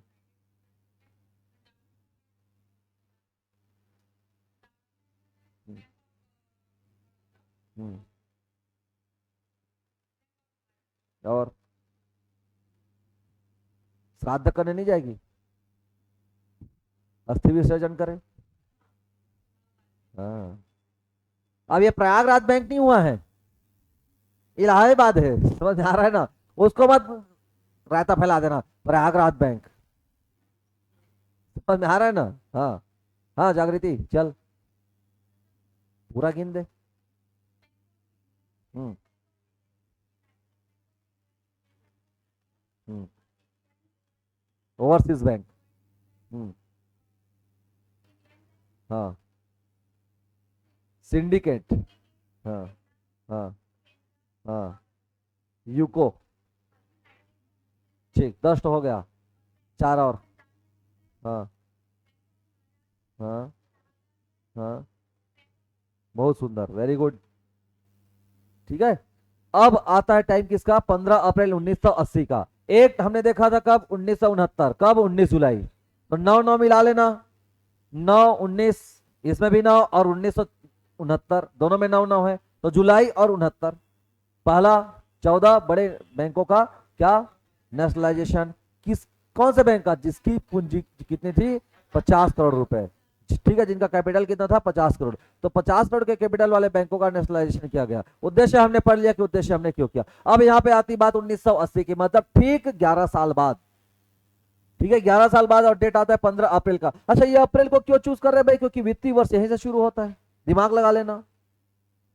बार बार बार बार अप्रैल का नाम क्यों आ रहा है, अप्रैल का डेट क्यों आ रहा है? तो अप्रैल का डेट इसलिए आ रहा है क्योंकि जो फाइनेंशियल ईयर होता है और फाइनेंशियल ईयर आपका 31 मार्च को क्लोज हो जाता है। फिर 1 अप्रैल से नया फाइनेंशियल ईयर शुरू होता है जो 31 मार्च तक चलता है। इसलिए आप बैंकिंग सेक्टर में कोई भी इनोवेशन देखेंगे, बैंकिंग सेक्टर में कोई भी नयापन देखेंगे, वो नई चीजें आपको 1 तारीख से शुरू होने को मिलेंगी, चाहे वो ब्याज दर हो चाहे और किसी हो। हालांकि ब्याज दर समय समय पर परिवर्तित होते रहता है, लेकिन बैंकिंग प्रणाली में कोई नई चीजें शुरुआत करनी होती है तो अमूमन ये कोशिश की जाती है कि अप्रैल से शुरुआत करें। क्यों? क्योंकि अप्रैल का महीना नए वित्तीय वर्ष की शुरुआत से होती है। तो जैसे आप लोग नया साल में शुरुआत करते हो ना, नए साल से बढ़िया तैयारी करूंगा,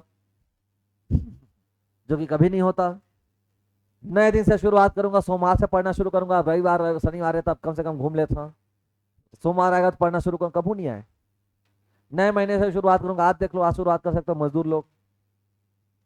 वर्ल्ड लेबर डे, बासी भात मुंचरा, आमा का चार फकिया, अम्ली चटनी पुदीना वाला। अब तो दबा खाना बनता है घर तो जा रहे ना। देखो, तो 6 बड़े बैंक कौन कौन थे। अब यहाँ पे जो क्राइटेरिया था वो क्राइटेरिया बढ़ गया। पहले हमने 50 करोड़ वाले का किया था, अब हम 200 करोड़। तो ऐसे बैंकों का राशिकरण किया गया जिनकी जमा पूंजी कितनी थी, 200 करोड़ रुपए थी। अब इसमें कौन कौन आ जाएगा, देखो फिर से। Andhra bank, sorry, Punjab and Sind bank. देखो, एक पंजाब नेशनल था, ये पंजाब और सिंध बैंक है। विजया बैंक, सब मर्ज हो गए हैं ना। Corporation bank, oriental bank of commerce और न्यू बैंक ऑफ इंडिया। एक बैंक ऑफ इंडिया था और एक न्यू बैंक ऑफ इंडिया। ये 6 बड़े नेशनल बैंक जो थे, सॉरी, जो 6 बैंक थे, इनका नेशनलाइजेशन किया गया 15 अप्रैल 1980 को।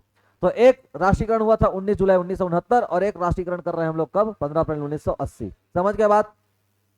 ये याद रखना, 14 और 6 20 बैंकों का नेशनलाइजेशन हुआ। ये आपके नेशनल बैंक है, राष्ट्रीयकृत बैंक है, ठीक है, राष्ट्रीयकृत bank. Andhra, Punjab and Sind, Vijaya, corporation, oriental और न्यू बैंक ऑफ इंडिया। ठीक है, चलो, तो Andhra, Punjab national, sorry, Punjab and Sind, Vijaya bank, corporation bank, oriental bank of commerce और न्यू बैंक ऑफ इंडिया, इतने बैंकों का क्या किया गया, कॉमर्शलाइजेशन किया गया, सॉरी, नेशनलाइजेशन किया गया। कब? 15 अप्रैल 1980 को। ठीक है, 15 अप्रैल 1980 को इसका कॉमर्शलाइजेशन किया जा रहा है।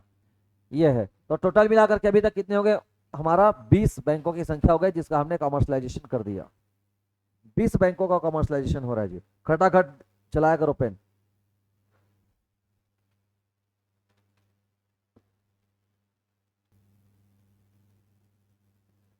अब आता है देखो विलय। अब आता है क्या, विलय। तो अभी तक हमने देखा वो कहानी क्या थी, राष्ट्रीयकरण करने की। अब क्या किया गया, एक बैंक को दूसरे बैंक में विलय कर दिया गया। जैसे अभी देखना, स्कूल का विलय कर देते हैं ना, एक स्कूल का दूसरे स्कूल में विलय कर देते हैं। क्यों करते हैं? बच्चों की संख्या कम हो गई तो इतना संसाधन नहीं है, इतने टीचर स्टाफ क्यों वहां पे जबरदस्ती रखे हैं, क्यों उसमें खर्च करें। तो अगर एक स्कूल में 10 से कम बच्चों की संख्या हो रही है, दर्ज संख्या 10 से कम हो रही है, तो वहां पे उसको क्या कर देते हैं, बगल के किसी स्कूल में मर्ज कर देते हैं, विलय कर देते हैं। वो स्कूल को खत्म, वो सारे मास्टर सारे स्टाफ उस स्कूल में चले जाएंगे और वहां से स्कूल का संचालन होगा, ऐसे स्कूल को बंद कर दिया जाता है। तो वैसे यहाँ पे विलय किया गया है। क्या किया गया है, विलय। देखो, तो विलय के पश्चात, ठीक है, विलय किया गया। विलय के पश्चात जो बड़े सार्वजनिक अंतरराष्ट्रीय बैंक हैं, ठीक है, विलय करने का कारण, अभी विलय करना शुरू करेंगे हम। विलय करने के कारण को हम पहले समझ लेते हैं कि बैंकों का विलय क्यों किया जा रहा है। तो पहली बात, विलय के पश्चात देश के बड़े बैंक, बड़े सार्वजनिक बैंक हैं, अंतरराष्ट्रीय स्तर पर प्रतियोगिता करने में क्या हो जाएंगे, सक्षम हो जाएंगे। देखो, इसको ऐसे समझना, मान लिया आपके गांव की टीम है, आपके गांव की टीम है लगान टीम, और आप किसी दूसरे बड़े टीम से मैच लेने गए और रात दिन हार रहे हो। तो वो 500 के मैच हार गए, कभी 300 के मैच हार गए, दिन रात हार रहे हैं, तो आप क्या करोगे, प्लेयर बुलाओगे या फिर अगल बगल के गांव को विलय करोगे। चलो भाई, बड़े टूर्नामेंट खेले जाना है, कहाँ जाना है, जानगीर खेले जाना है। ये तो जानगीर में हम हार जाओ, तो कैसे, तो बगल गांव के लगल गांव के 3 खिलाड़ी वहां के बढ़िया बढ़िया, 4 खिलाड़ी यहाँ के बढ़िया बढ़िया, 5 खिलाड़ी यहाँ के बढ़िया बढ़िया, अब मिल गए, अब मिला के बना लिया एक टीम, और कहाँ गए, जानगीर खेलने आए। क्यों? क्योंकि जानगीर आएंगे तो जानगीर में बड़ी टूर्नामेंट हो रही है, बड़ी प्रतियोगिता हो रही है, तो बड़े जगह पे पार्टिसिपेशन करना है, तो वहां पे क्या करना पड़ेगा, बड़े खिलाड़ी लाने पड़ेंगे। तो यहाँ पे अगर बैंकों का विलय की हम बात कर रहे हैं कि बैंकों का विलय आखिर में क्यों किया गया, तो बैंकों का विलय इसलिए किया गया ताकि वो देश के स्तर पर, नेशनल स्तर पर, इंटरनेशनल स्तर पर क्या कर सके, कॉम्पीट कर सके। ठीक है, क्या कर सके, प्रतियोगिता करने में सक्षम रहे। भाई बैंकों का भी तो कंपटीशन है ना, तो आपके अंदर अगर क्षमता ही नहीं रहेगी तो आप कहां से सकेंगे। इसलिए क्या किया जा रहा है, विलय किया जा रहा है। जिस प्रकार से अलग अलग जगह से खिलाड़ी क्यों मंगाते हैं, अलग अलग जगह से खिलाड़ी बुला करके मैच खेलने क्यों जाते हैं, क्योंकि वहां पे बड़े टूर्नामेंट में पार्टिसिपेशन करना है, उन बड़े खिलाड़ियों के साथ कंपटीशन करना है। ये सक्षम बनाएगा नेशनलाइजेशन, विलय करना। कर्ज देने की क्षमता बढ़ेगी। अच्छा, सब मिलेंगे तो सबकी पूंजी एक जगह आएगी, एक जगह आएगी तो कर्ज देने की क्षमता क्या हो जाएगी, बढ़ जाएगी, इसलिए विलय। समझ में आ रहा है। दो बड़े कारण विलय करने के, दो बड़े कारण विलय करने के। एक तो सार्वजनिक बैंक अंतरराष्ट्रीय स्तर पर क्या कर सकेगी, प्रतियोगिता स्थापित कर सकेगी। दूसरा नंबर, कर्ज देने की क्षमता क्या हो जाएगी, बढ़ जाएगी। ये दो चीजें हैं भाई, ध्यान रखना। इन दो चीजों के उद्देश्य से क्या किया गया, विलय किया गया। ठीक, चलो अब आते हैं कैसे कैसे विलय कब कब हुआ, समझते चलना कहानी को। देखो सबसे पहली बात आती है 1993 में। ठीक है, सबसे पहली बात आती है 1993 में।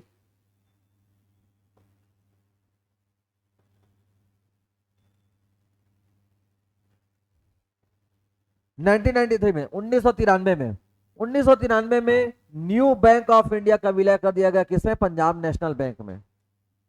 ये जो इधर इधर साइड लिखा हूं वो मिलेगा किसमें, समझ जाना ना। जो न्यू बैंक ऑफ इंडिया का विलय किसमें हो रहा है, पंजाब नेशनल बैंक के 1993 में पहली बार। तो देखो नेशनलाइजेशन कब शुरुआत हुआ, राष्ट्रीयकरण कब शुरुआत हुआ, राष्ट्रीयकरण, राष्ट्रीयकरण की शुरुआत कब हुई। अरे बैंकों का राष्ट्रीयकरण कब किया हमने, अरे सबसे पहले तो एसबीआई का किया 1955, 1 जुलाई 1955 को। उसके बाद 1969 14 बड़े बैंकों का 644। उसके बाद 1980 कितना, 6। ये क्या है, नेशनलाइजेशन, क्या, राष्ट्रीयकरण। ठीक, अब राष्ट्रीयकरण करने के बाद छोटे बैंकों को बड़े बैंकों में मर्ज कर रहे हैं, विलय कर रहे हैं। तो हम यहाँ पे विलय कर रहे हैं, क्यों विलय कर रहे हैं, ताकि छोटे छोटे है नहीं सकेंगे, एक जगह आ जाएंगे, बड़े हो जाएंगे, सारी चीज में विस्तार होगा, सारी चीज में क्षमता में विस्तार होगा, क्षमताएं बढ़ेंगी, कर्ज देने की क्षमता बढ़ेगी, इसलिए विलय किया जा रहा है। तो पहला विलय हम पढ़ते हैं किसको, 1993 को, पहली बार न्यू बैंक ऑफ इंडिया को मर्ज किया गया, किसमें, पंजाब नेशनल बैंक के। फिर आता है डेट आपका 1 अप्रैल 2019 का। देखो अभी अभी का मामला है, 1 अप्रैल 2019 का 3 बैंकों का विलय है। अब 3 बैंकों का विलय क्यों बोल रहे हैं, एक बैंक में दो जाके मिलेगा।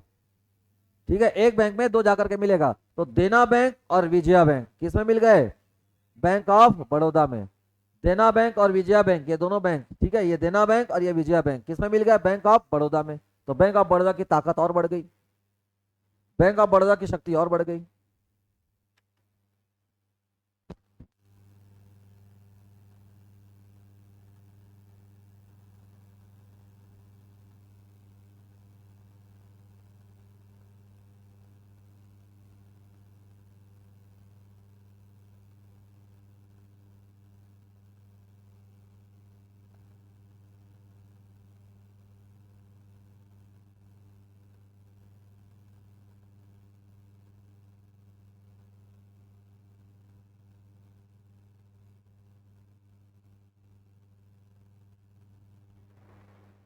तो 1993 और आपका एक 2019।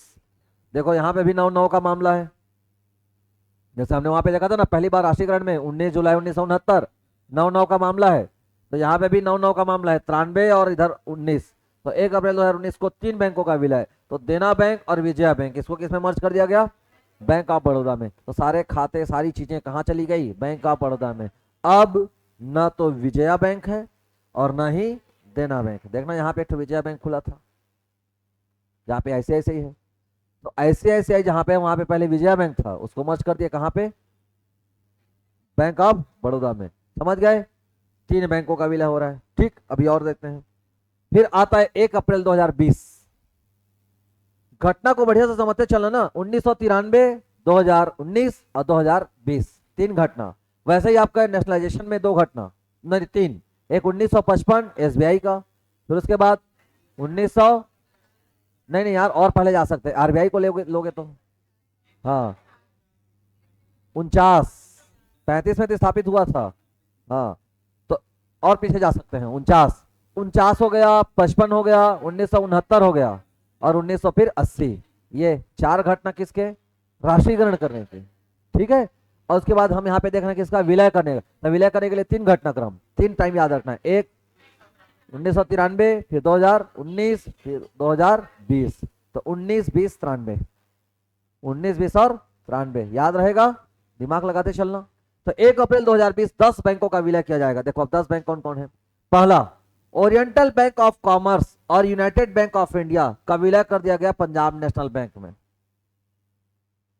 ओरिएंटल बैंक ऑफ कॉमर्स और यूनाइटेड बैंक ऑफ इंडिया, देखो आप लोग का favourite UCO, United Bank of India नहीं नहीं, यूबीआई, ठीक है, वो यूको वाला था, यूनाइटेड कॉमर्शियल था वो। चलो तो यूबीआई, ये देख लो भाई, ये ओरिएंटल बैंक और ये यूनाइटेड बैंक, ठीक है। तो यूनाइटेड बैंक ऑफ इंडिया और ये आपका ओरिएंटल बैंक ऑफ कॉमर्स, इन दोनों को मर्ज करके किस में मिला दिए, पंजाब नेशनल बैंक में। पंजाब नेशनल बैंक की ताकत और बढ़ गई, पंजाब नेशनल बैंक की ताकत और बढ़ गई। समझ में आ रहा है। चलो ये हो गया पहला। दूसरा, सिंडिकेट, जिसको याद नहीं कर पा रहे थे, तो सिंडिकेट अब चल दिया किसमें, कैनरा में। किसमें चल दिया, कैनरा में। तो सिंडिकेट बैंक चल दिया किसमें, कैनरा में। तो अब कैनरा बैंक की ताकत और बढ़ गई। तो सिंडिकेट बैंक किसमें, कैनरा बैंक। ये विलय हुआ। 10 देख रहे हैं ना अपन, 10 ध्यान रखना। पहले कितना, 93 में कौन सा बैंक, देख लो पंजाब नेशनल बैंक का दिल कितना बड़ा है। पंजाब नेशनल बैंक को तुम लोग गरीबा बोल रहे थे इतने टाइम तक, कद का बड़े दिल है जी। पहली एक जनवरी 1993 में वो चलते फिर फिर फिर कहाँ पे, कहाँ गए इधर, हाँ फिर इधर 1 अप्रैल 2020 पे आओ तो झलना संभालिस।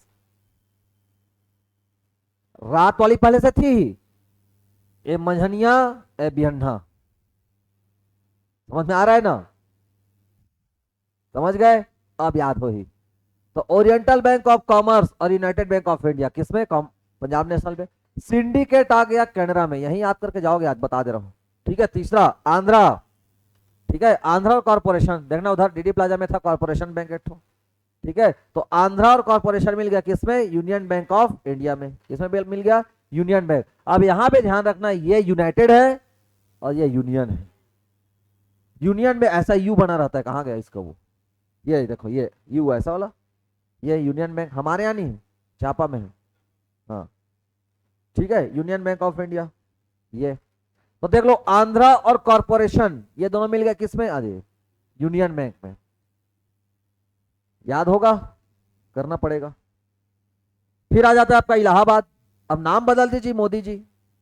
तो इलाहाबाद किसमें चल दिया, प्रयागराज में, इंडियन बैंक।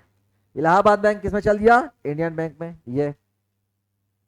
तो देखो गिन लेते हैं, 1 2 3 4 5 6 7 8 9 10, 10 बैंकों का विलय हो रहा है, ठीक। जैसे बिहार में विलय नहीं होता है जी, कई विलय हो जाते हैं। देखना, एक विलय होता है अमटाहा का खीर में विलय, एक ही प्लेट में ले डाले दोनों ला, अमटाहो का वहां थे, खीरो का वहां थे। दाल का साग के साथ विलय, कोनो लेट डारिस था विलय। चलो हाँ, देखते देरी नहीं कि फ्रेंड रिक्वेस्ट क्या बोलते उसको, फॉलो रिक्वेस्ट इंस्टाग्राम तत्काल। चलो समझ में आ गया, 10 बैंक समझ में क्या रटना है, 93 19 20, ठीक है, 93 19 20, 1993, 1 अप्रैल 1900, 1 अप्रैल 2019, 1 अप्रैल 2020, 93 में एक, ठीक है, 2019 में वैसे नहीं गिनते, हाँ 3 गिनोगे उसको, क्या गिनेंगे, 3, तीनों प्रभावित हो रहे हैं ना, इसलिए। अब यहाँ पे भी वैसे बोलोगे तो केनरा को क्या हुआ, लेकिन केनरा को हम गिन रहे हैं ना भाई 10 में, हाँ वैसे ही है। तो गिनोगे तो 1 2 3 4 5 6 7 8 9 10, ऐसा हो रहा है। तो जो मिल रहा है उसको भी गिन रहे हैं और जो मिला रहा है उसको भी गिन रहे हैं, हाँ इसलिए 10 हो रहा है, ऐसे याद रखना 10। चलो बढ़िया से नागिन टाइप का इसमें फोटो दिमाग में बसा लेना, कौन किस में मिल रहा है। Oriental commerce United bank Punjab national में, सिंडिकेट आ रहा है केनरा में, आंध्रा और कॉर्पोरेशन दोनों आ रहे हैं किसमें, यूनियन बैंक ऑफ इंडिया में, और इलाहाबाद तो इंडियन, भारत चल रहा है, ये तो याद रहेगा इलाहाबाद वाला इंडियन में। ये भी याद रहेगा आपका ओरिएंटल और यूनाइटेड पंजाब नेशनल में। ये इस प्रकार से विलय है, अभी तक तो यही किए हैं। अभी देखो भविष्य में और किसी को मिला दिए तो और कहानी है, ठीक है, भविष्य में किसी और को मिला दिए तो अलग कहानी है, उसको नहीं कह सकते। चलो समझ में आया। अब अगला टॉपिक है हमारा भारतीय स्टेट बैंक। अगला टॉपिक है हमारा भारतीय स्टेट बैंक, एसबीआई।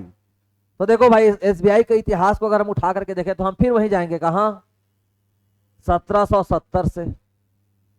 1770 में Bank of Hindustan, Bank of Hindustan बना। बैंक ऑफ हिंदुस्तान बनने के बाद ये पहला भारतीय बैंक था। बैंक ऑफ हिंदुस्तान बनने के बाद अंग्रेजों की शक्ति विस्तारित हुई। अंग्रेजों की शक्ति विस्तारित होने के साथ साथ बना क्या? Bank of Bengal, bank of Mumbai, bank of Madras, bank of Bombay. ठीक है, 1806, 1840, 1843 में बना। अब यहाँ पे बनने के बाद इसको मर्ज करके क्या कर दिया गया? इन तीनों को एक साथ क्या कहा गया? Presidency bank. क्या कहा गया? प्रेसिडेंसी। प्रेसिडेंसी बैंक का फिर क्या? इंपीरियल बैंक 1921 में। इंपीरियल बैंक का फिर क्या कर दिया गया? राष्ट्रीयकरण किया गया। आजादी के बाद क्या बन गया? भारतीय स्टेट बैंक। तो भारतीय स्टेट बैंक की स्थापना कब हुई आपसे पूछेगा तो 1 जुलाई 1955 में। ठीक है, 1 जुलाई 1955 में ये एसबीआई आ रहा है आपका। फिर से वही कहानी दोहराई जाएगी। ठीक है, ये स्थापना समझ गए कि एसबीआई कहां से आ रहा है? यहां से। बड़ी लंबी कहानी है। ठीक, इसीलिए एसबीआई को भी हम लोग सीनियर मान सकते हैं। भले स्वरूप नहीं था लेकिन सीनियर मान सकते हैं। लेकिन अगर आप चाहें तो 1894 वाले पंजाब नेशनल बैंक को भी सीनियर मान सकते हैं। ठीक, लेकिन एसबीआई से भी सीनियर है जी। देख लो, सब मिला हुआ है, बैंक ऑफ बंगाल सब मिला हुआ है। चलो समझ गए। एसबीआई कभी स्थापित हुआ? 1 जुलाई 1955, भारतीय स्टेट बैंक। अब देखो, भारतीय स्टेट बैंक की स्थापना होती है 1 जुलाई 1955 को। किस समिति की सिफारिश पर? तो गोरेवाला। जैसे हमने वहां पे देखा था हंटर, कौन सा? आरबीआई। तो आरबीआई की स्थापना में कौन से आयोग की सिफारिश थी? ठीक, 1934 का आरबीआई एक्ट के तहत। नेशनलाइजेशन कब किए? 1949 में आरबीआई का। तब से आरबीआई रेगुलेट करने का काम कर रही है, सारे बैंकिंग सेक्टर को रेगुलेट करने का काम आरबीआई का ही रहता है। ठीक है, अब देखो यहाँ पे क्या किया गया 1960 में। आज एसबीआई की बात हम कर रहे हैं ना। 1960 में 8 अन्य बैंकों का राष्ट्रीयकरण कर उन्हें एसबीआई का एसोसिएट का दर्जा दिया गया था। 1960 के आसपास 8 अलग अलग बैंक थे, अलग अलग छोटे छोटे जगह पे चलते थे वो बैंक। उन बैंकों को एसबीआई का टैग दिया गया और उनको बताया गया कि ये एसबीआई की सब्सिडरी है, एसबीआई के एसोसिएट्स हैं। ठीक है, सहायक बैंक है एसबीआई के। कौन कौन से? तो SBI, state bank of Bikaner, state bank of Jaipur, state bank of Hyderabad, state bank of Mysore, state bank of Patiala, state bank of Travancore, state bank of Saurashtra और स्टेट बैंक ऑफ इंदौर। ये स्टेट बैंक ऑफ इंदौर आपका यहाँ पे था, मदन लाल दुकान के बगल में, जान रहे हो ना। अब वही स्टेट बैंक को अब सबको, ये जितना इसके एसोसिएट थे 8, इन 8 एसोसिएट बैंक को फिर मर्ज कर दिए, एक साथ मिला दिए।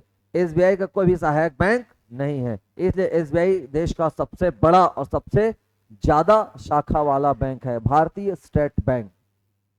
तो ये हम पहला फंडामेंटल क्लास देख रहे हैं, बैंकिंग की भूमिका। तो बैंकिंग की भूमिका में, ग्रामीण विकास में बैंकिंग की भूमिका समझने से पहले हम यहाँ पे समझ रहे थे क्या चीज? कि बैंकों का विकास कैसे हुआ। क्या समझ रहे थे? बैंकों का विकास कैसे हुआ। तो हमने यहाँ पे बैंकों के विकास को समझा कि किस प्रकार से बैंकों का विकास हो रहा है, कैसे एसबीआई आया, कैसे पंजाब नेशनल बैंक, कौन कौन कहां कहां पे मिले, कितने बार विलय हुआ, कितने बार नेशनलाइजेशन हुआ, ये तमाम बातें।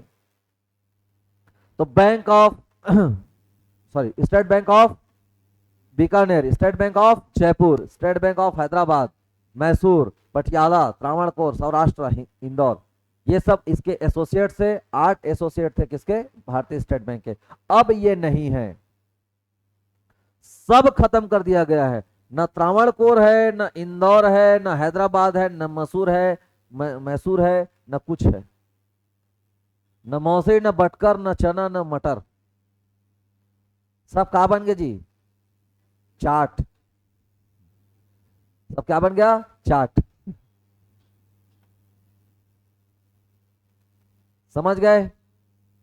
चाट खाने वाले लोग। तो ये कहानी है एसबीआई की।